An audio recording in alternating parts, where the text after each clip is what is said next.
Hey guys, Kimani here. Welcome back to my channel. So, it's been a while since I've given you anything cake related, and so today I'll be showing you guys how I made this Mickey Mouse cake topper out of fondant. This is the cake it went on, and I think it looked quite cool, and so I decided to share the tutorial with you guys. So, if you want to see how I achieved this look, how I made this topper, then keep on watching.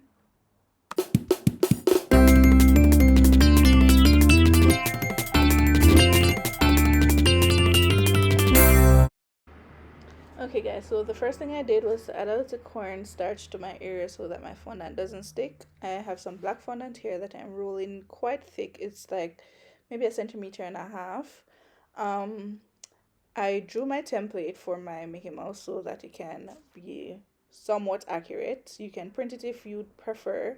I just added some shortening underneath so that my paper sticks to my fondant, and then I just made a cut out that outline. I used a fondant tool. It's a small balling tool. I used it to basically trace over the image so that I could see the indentation on the fondant, so I had a guide to cut. um yeah, you'll see a few different ways in which I use the template to cut from the fondant throughout the video. So I'm just using my fingers to smooth the edges of the fondant so that I don't have a blunt cut. And I'm checking to make sure that my fingers didn't like lose the shape of the design. As you can see, I didn't actually cut the entire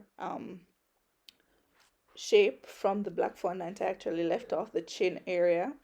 So I added my template back to my fondant in order to draw out the shape of the face so that when I cut it out, I actually have like the guidelines. So I put it on the exact position that it should be in. And now I'm just cutting out the face shape from some skin tone fondant that I colored using ivory food coloring and less than a touch of brown. I think it was Buckeye Brown food coloring. And I'm just gluing these together using water. Now, I didn't have to check much to see if my position was correct because I had already left the indentation from the previous step. And now I'm just, fixing some parts. Fondant is quite stretchy, and I have a little bit of tylose in my fondant so that it dries harder than normal fondant.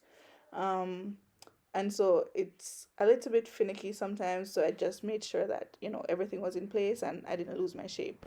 So I wanted a 2D image, but I didn't want it to be fully 2D, if that makes sense. I wanted it to have a little bit of dimension.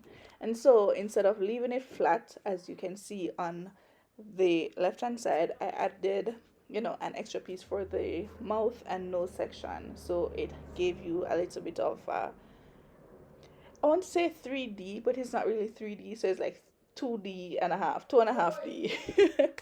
So I'm just gluing on that part, and as you can see, all the flesh tone area has the chin part cut out. I wanted it to be more off the face, your chin kind of off of your neck.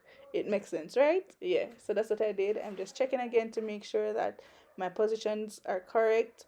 So I'm using my same mini balling tool and I'm just outlining the lip, well, the mouth, and I'm using this other fondant tool, which I have no idea the name for, but I also use it for cutting to carve out the mouth part and yeah, his smile. And because I don't have black under the chin area, it started to droop a little bit, and I didn't want it to, droop too much. And so I just added a little bit of fondant underneath so that it could keep it elevated while it dried while I was working on it. That makes sense? Yeah, it makes sense. All right, so I'm now making my nose, which is, you can paint it on if you want, but as I said, I wanted it to have a little bit more dimension, and so the nose is actually just a ball of fondant.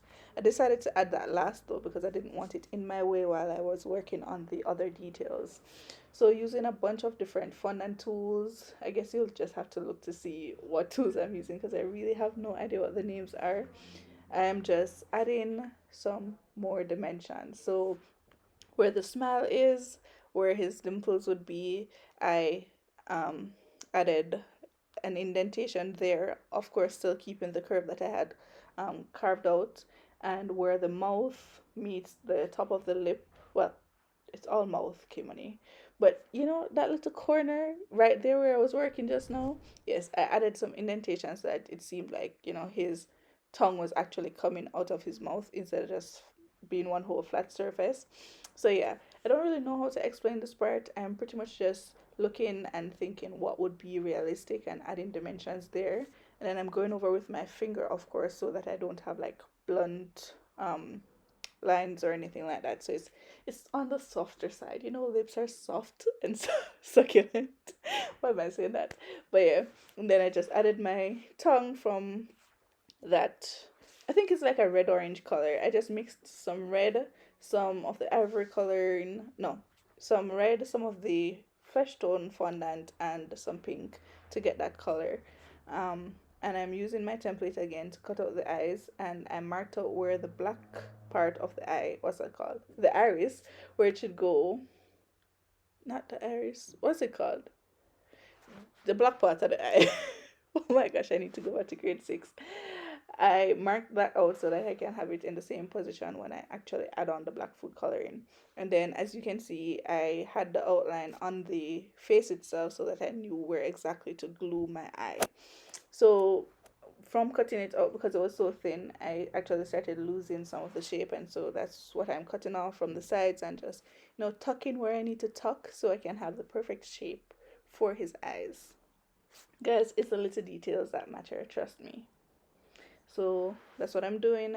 I'm adding the black again. I didn't have any specific like cutter, so I just made a circle, elongated it, pressed it out with my fingers, and then after I put it on, I just cut off the excess so that it seemed accurate.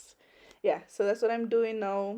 I'm just cutting off what I don't need, like the extra pieces, to get the perfect shape. It's already glued, so it's not moving around or anything like that. And right at the chin area, I added 2 indentations on each side so that it actually looked like he was smiling. When you smile, you get wrinkles or whatever you'd call those. So I just added those. Now I'm going to line his eyes with black, because I think it makes his eyes pop more. And I'm just rolling some fondant between my fingers and the fondant mat. And because I already added water, I'm just placing it down, and it sticks automatically, and I'm just tucking it so that it doesn't seem like the lining of the eye is different from the eye. It's like one whole unit. We're all in harmony. So I did it twice because he has 2 eyes. And now that I was done with most of it, I added the nose because it wouldn't be in the way much. And yeah, I decided to like give it a little, I don't know how to explain it, but it kind of comes to like a triangle-ish, but not really like pointed. And I didn't want to use like fondant on that part because it was so full of dimension. And so I just painted it with some black food coloring. I didn't even dilute it, but if you want to, you can dilute your black food coloring. I'm using gel food coloring, by the way. You can use food paste or gel food coloring with some vodka. And that is my finished product. I was so pleased. Oh my gosh, it made me so happy. I loved how it turned out, and I hope you like it too. If you do like it, then let me know down below in the comment section. Also, don't forget to like, share, comment, subscribe. Let me know what kind of content you guys want to see, and I'll see you guys next week, Saturday, with another video. Until then, stay golden.